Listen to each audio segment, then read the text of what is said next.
The ultimatum, the crystalline spires of the Galactic Sovereignty Council, stretched toward the artificial sky of Station Prime, their surfaces pulsing with bioluminescent patterns that reflected the tension filling the massive assembly hall.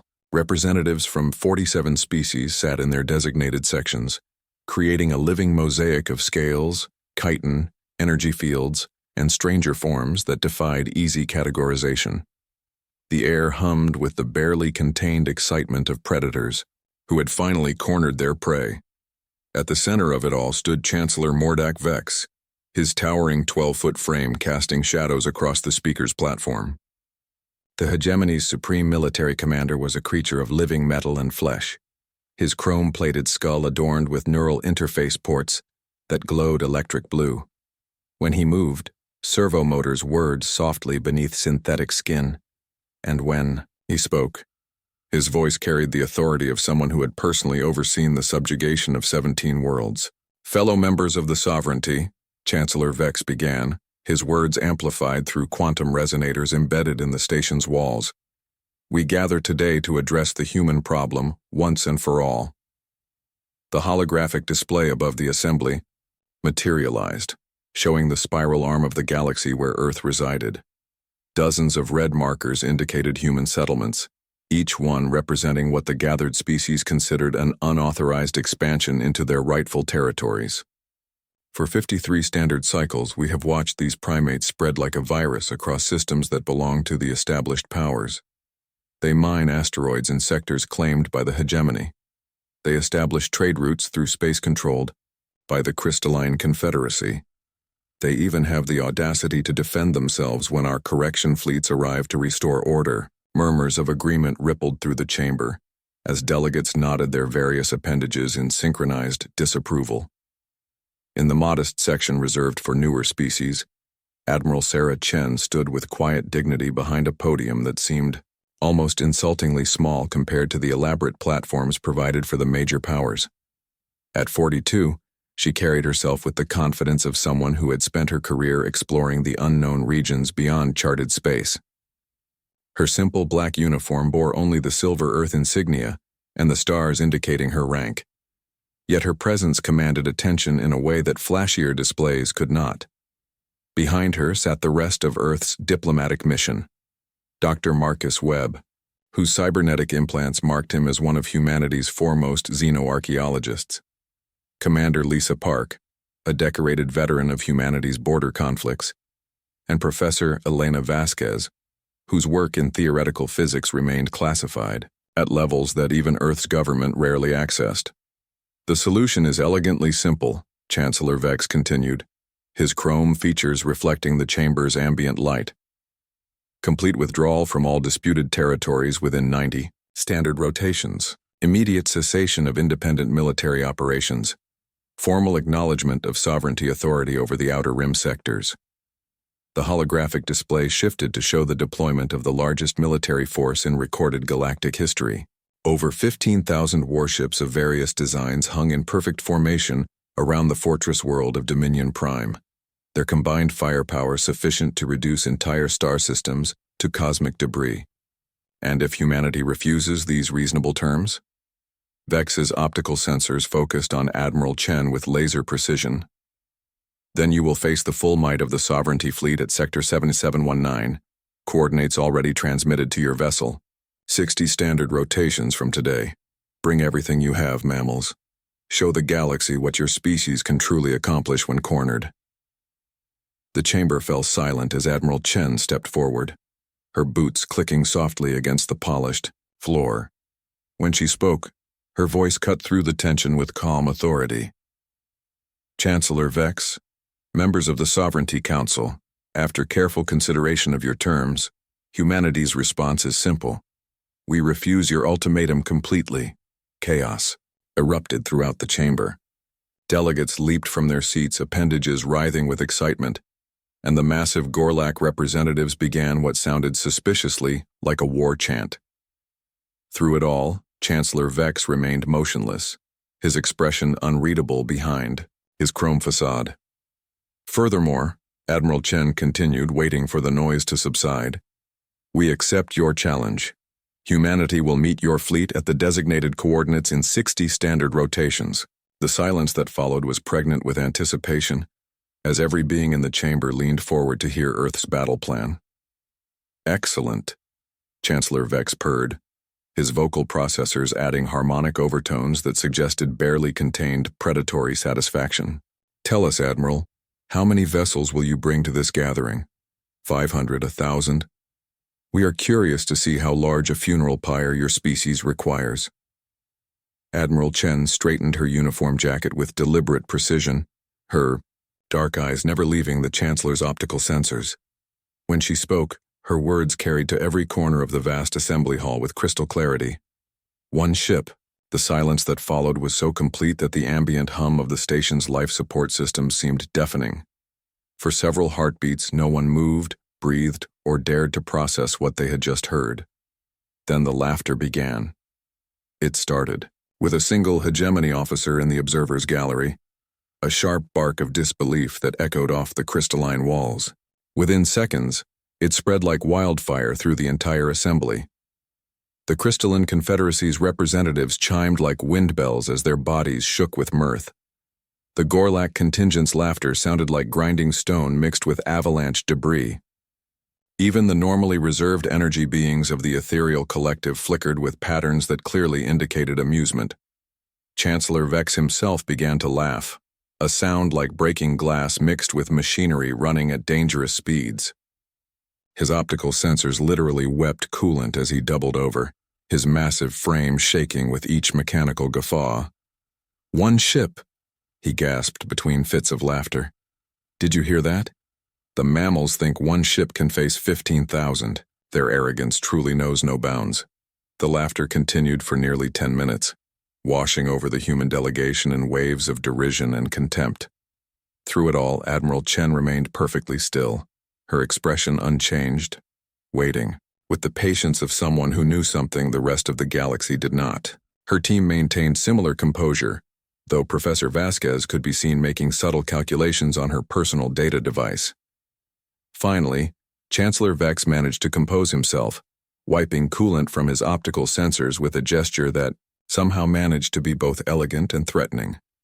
Very well, Admiral Sarah Chen of the Terran Defense Force. One ship against 15,000, Sector 7719 in 60 rotations. Do not disappoint us by failing to arrive. Admiral Chen offered, a slight bow, just deep enough to show respect for the Council's authority while maintaining her dignity. 60 days, Chancellor. One ship. You have our word. As the human delegation filed out of the chamber, the laughter followed them down the corridors like a pack of hunting beasts. But if anyone had looked closely at Professor Vasquez, they might have noticed that she was not laughing at all. Instead, she was calculating exactly how much exotic matter would be needed to demonstrate why humanity had spent the last 30 years building only one ship at a time. The news spread across the galaxy faster than light itself, carried by quantum communication networks that connected every civilized world. On 1,000 different planets, in cantinas and spaceports and military academies, beings of every conceivable species gathered around holographic displays to witness what they believed would be the final chapter of human expansion. On the crystal, cities of Refraction Prime, the Crystalline Confederacy's ethereal beings flickered with shared amusement as they discussed the amusing little mammals who thought one vessel could challenge the greatest military force in galactic history. Their harmonious voices rang like chimes as they composed funeral songs for the humans who would die in 60 days.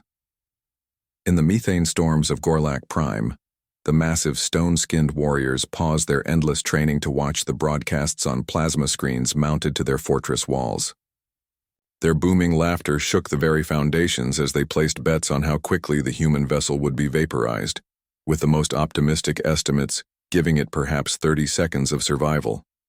But nowhere was the mockery more intense than on Dominion Prime itself, the chrome and steel throne world of the hegemony that had conquered 2/3 of the known galaxy through overwhelming technological superiority and ruthless efficiency. Fleet Admiral Thex stood in the war room of the Supreme Strategic Command, his augmented form connected directly to the massive holographic display dominating the chamber. Around him, Senior officers and military analysts from a dozen different species that served the hegemony watched with rapt attention as he dissected human military capabilities with surgical precision. "Observe," Admiral Thex declared, his cybernetic voice carrying the authority of someone who had personally destroyed 23 worlds. "The pathetic state of human military technology." The hologram shifted to display a captured human cruiser, the TDF Horizon, its hull scarred from a recent skirmish with hegemony patrol vessels. Technical specifications scrolled alongside the rotating image, each number more underwhelming than the last. "Primitive fusion drives that barely achieve 0.7 light speed," Thex sneered, his facial implants glowing with disdain.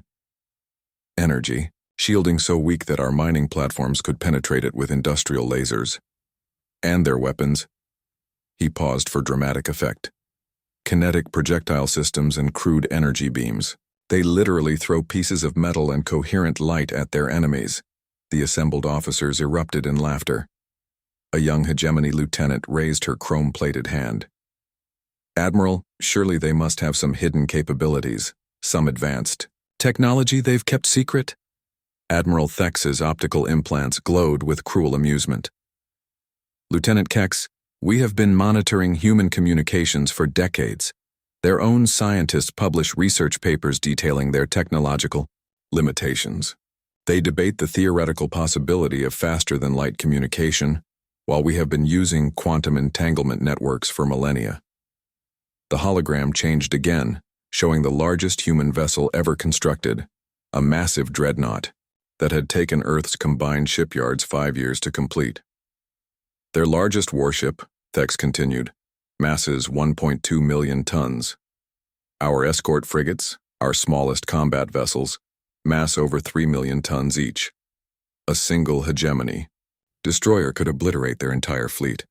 More laughter filled the chamber as junior officers shared the recordings with their colleagues across the Empire. Within hours, the analysis would be broadcast on every military frequency, ensuring that every hegemony warrior knew exactly how pathetic their opponents truly were. But 8,000 light-years away in the hidden construction facilities floating in the shadow of Jupiter's radiation belt, a very different kind of preparation was taking place. Director James Harrison stood behind reinforced transparent aluminum, watching as the final components of humanity's greatest secret were installed with microscopic precision. The construction base stretched for dozens of kilometers in every direction, its walls lined with fabrication units that had been working continuously for 15 years to create something that had never existed before. The ship designated TDF Prometheus hung suspended in the center of the bay like a dark mirror against the starfield beyond. At first glance, it appeared almost disappointingly ordinary. A sleek, angular hull without visible weapon ports or the massive engine arrays that characterized traditional warships. Its surface was smooth obsidian that seemed to absorb light rather than reflect it, and automated construction drones swarmed around it like mechanical insects, putting the finishing touches on humanity's most desperate gamble. Chief Engineer Dr. Rachel Kim approached with a data tablet clutched in her hands, her face pale with the weight of what they had created. At 35, she was one of the youngest department heads in Earth's military history, chosen not for her experience, but for her ability to think in ways that conventional physics said were impossible. "The exotic matter containment systems are online," she reported, her voice steady despite the magnitude of their achievement. "Quantum field generators are stable. The reality anchor is, it's actually working, Director. We're not just bending the laws of physics anymore. We're temporarily suspending them." Harrison nodded slowly, his eyes never leaving the vessel that represented humanity's evolution beyond the limitations that had defined them for centuries. "Are we certain about the calculations? Once we activate the drive, there's no going back. Every species in the galaxy will know what we're capable of." Dr. Kim's hand steadied as she made her choice. "Director, I've run the simulations 10,000 times. The mathematics are solid. We're not just building a better weapon, we're demonstrating that the fundamental nature of reality is far more flexible than anyone imagined." Through the transparent aluminum, they could see Captain Michael Torres floating in a maintenance pod near the ship's command section, personally inspecting every system that would keep him alive during humanity's most crucial mission. At 38, he had volunteered for an assignment that would either secure his species' future or ensure their complete annihilation. The Prometheus bore no visible weapons because it didn't need them. Hidden within its core was something far more revolutionary than any cannon or missile array, a device that could temporarily disconnect matter from the fundamental forces that governed the universe itself. 30 years of theoretical physics and engineering advancement condensed into a mechanism no larger than a shuttle bay. The hegemony measures strength by the size of guns and the thickness of armor, Harrison said quietly, watching as the final calibrations were completed. They've never considered that the ultimate expression of power might be the ability to simply edit the laws of physics themselves. 8,000 light-years away, in the empty space designated as Sector 7719, the Sovereignty Armada was already assembling. 15,000 warships arranged themselves in perfect battle formation, their hulls gleaming like predatory constellations against the cosmic void. Each vessel bristled with enough firepower to sterilize multiple worlds, their combined might sufficient to crack moons and boil away planetary atmospheres. Massive dreadnoughts the size of small cities formed the core of the formation, their hulls studded with weapon batteries that could fire streams of antimatter across interplanetary distances. Around them, destroyers and cruisers moved in precise patterns, their formations so perfect they seemed like schools of metallic predators, swimming through space. Chancellor Vex stood on the bridge of his flagship, the Reality Render, watching his tactical displays with satisfaction. Each green dot represented a vessel under his command, each one crewed by warriors who had conquered dozens of worlds. Together, they represented the most powerful military force ever assembled in galactic history. Chancellor, reported his censor officer, a young hegemony operative whose neural implants glowed with excitement. Long-range scouts report no human fleet movements in any adjacent sectors. Their entire navy appears to be concentrated around their home system. Vex's chrome features arranged themselves into what might have been a smile. Cowering behind their homeworld's defenses. No doubt when their single ship arrives, if it arrives, we will give them a demonstration they will never forget. But as the Sovereignty celebrated their inevitable victory, and the galaxy mocked humanity's suicidal arrogance, none of them understood what was actually approaching through the darkness, between stars. The TDF Prometheus moved through space like a hole cut in reality itself, its exotic drive systems manipulating the fundamental structure of space-time to achieve velocities that should have been impossible. Inside its pristine corridors, Captain Torres reviewed his final orders one last time, knowing that in 72 hours the galaxy would learn that humanity had stopped building large fleets for a very simple reason. When you could edit reality itself, quantity became irrelevant. The greatest joke in galactic history was about to reveal its punchline, and no one would be laughing when it was over. The revelation. The bridge of the Reality Render stretched like a cathedral of war, its chrome and steel surfaces reflecting the light of distant stars through the massive viewport that dominated the forward wall. Tactical displays lined every surface, showing the positions of 15,000 Sovereignty warships arranged in perfect battle formation. Each vessel hung in space like a mechanical predator, their hulls bristling with enough firepower to reduce entire civilizations to cosmic dust. Chancellor Vex stood at the center of it all, his augmented form interfacing directly with the ship's tactical networks through neural implants that glowed electric blue beneath his chrome skull. Around him, officers from a dozen different species monitored their stations with the confident efficiency of those who had never known defeat. The air hummed with anticipation and barely contained bloodlust. Chancellor, called Lieutenant Zex, from the sensor station, her 3 optical implants focused intently on her displays. Long-range scanners show no sign of human fleet movement in any adjacent sectors. Are we certain they're actually coming? Vex's mechanical laughter echoed through the bridge. Perhaps they finally realized the futility of their situation. Maybe they've chosen the wise path of, "Sir," the sensor operator's voice cracked with excitement. Contact detected. Bearing 27 Mark 8 approaching from the outer system. Single vessel, mass approximately 50,000 tons. Every head on the bridge turned toward the main tactical display as a single red dot appeared, at the edge of sensor range, moving steadily toward the center of the Sovereignty formation. The bridge crew watched in stunned silence as the contact's projected course led directly through the heart of their armada. "Just one contact?"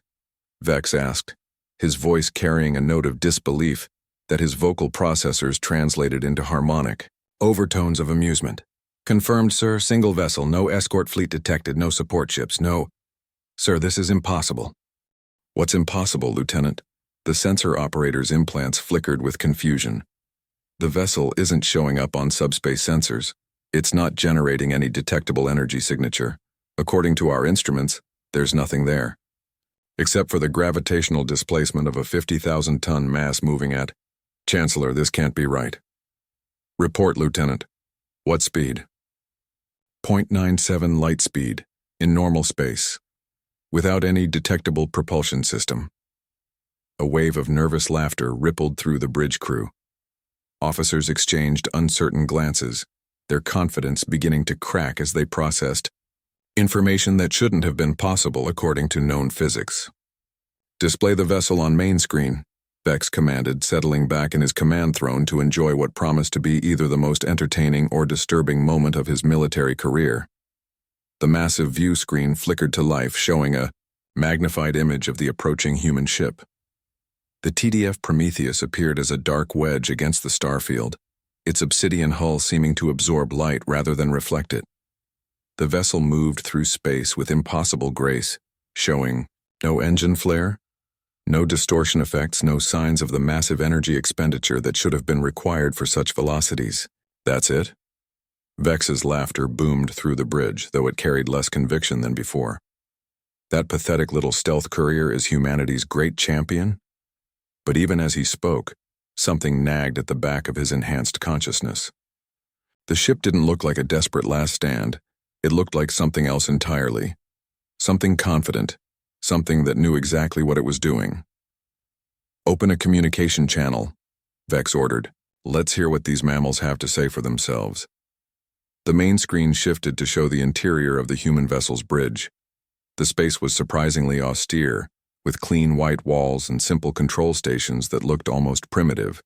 Compared to the Baroque complexity of Sovereignty technology, at the center stood a human male in a plain black uniform, his expression utterly calm despite facing impossible odds.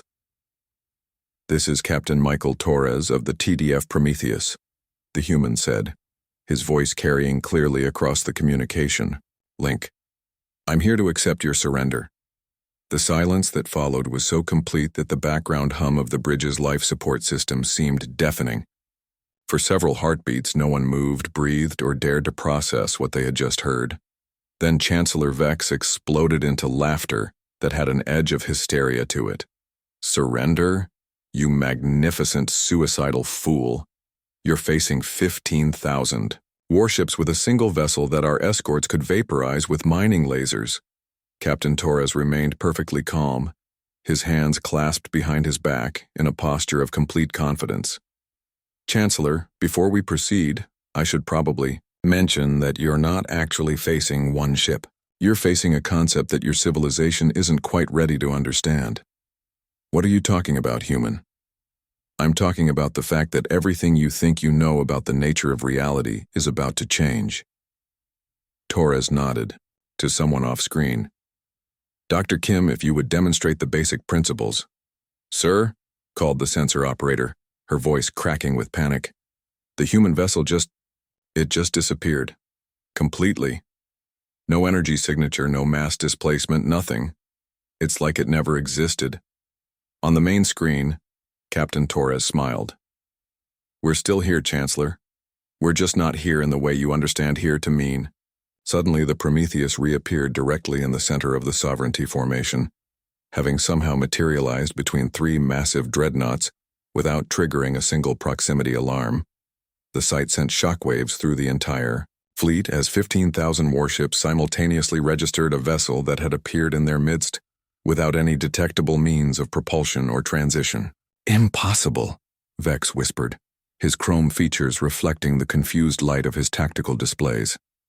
"No ship can teleport. The energy requirements alone would require us to manipulate the fundamental structure of space-time itself, Torres finished. Which is exactly what we've learned to do. Chancellor, your species measures advancement by the size of your guns and the thickness of your armor. But what if I told you that we've learned to temporarily disconnect matter from the forces that govern its behavior?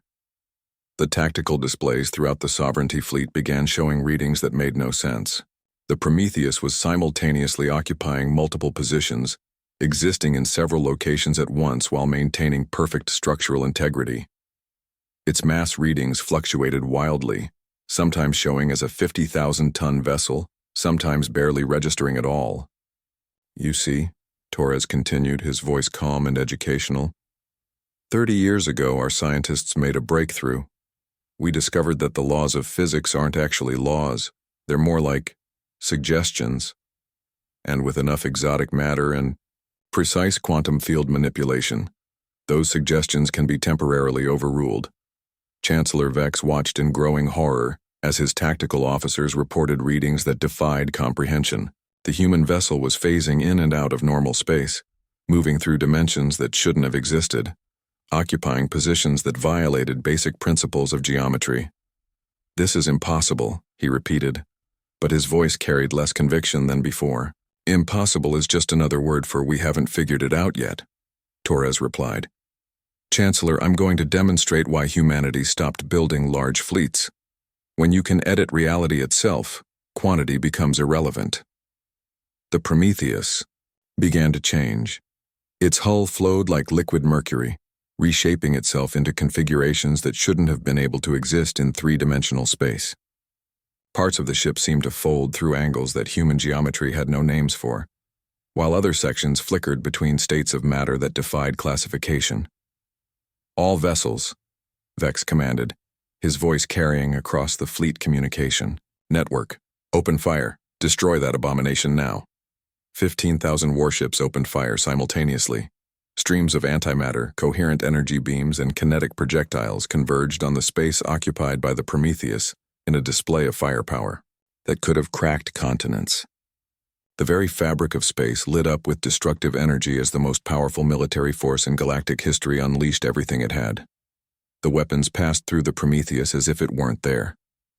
You're firing at where we are, Torres explained calmly as the massive bombardment continued around his ship without effect.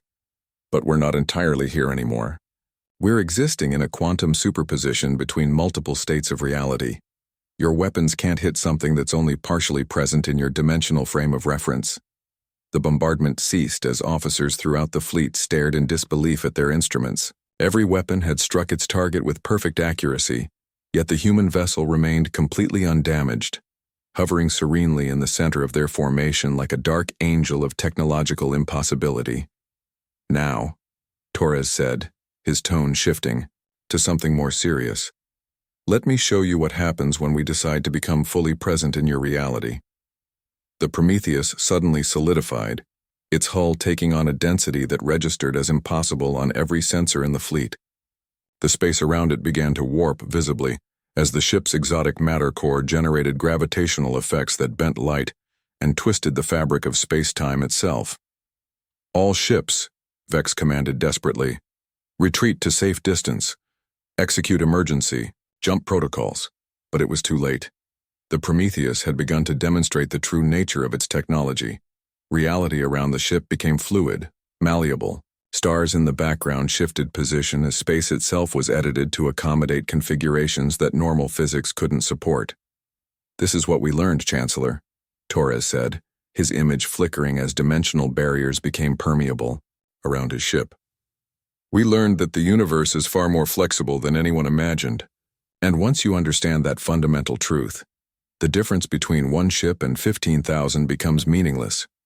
The Prometheus began to replicate itself, not through any mechanical process, but by temporarily convincing local space-time that multiple versions of the same vessel could exist simultaneously. Within minutes, the Sovereignty fleet found itself surrounded by dozens of identical ships, each one as impossible as the original.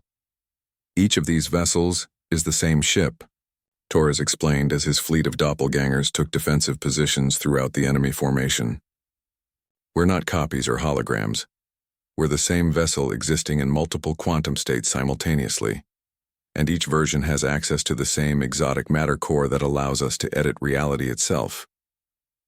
Chancellor Vex watched his instruments with growing despair as his 15,000-ship armada found itself outmaneuvered and surrounded by what appeared to be an entire fleet of reality-warping vessels that had materialized from a single impossible ship.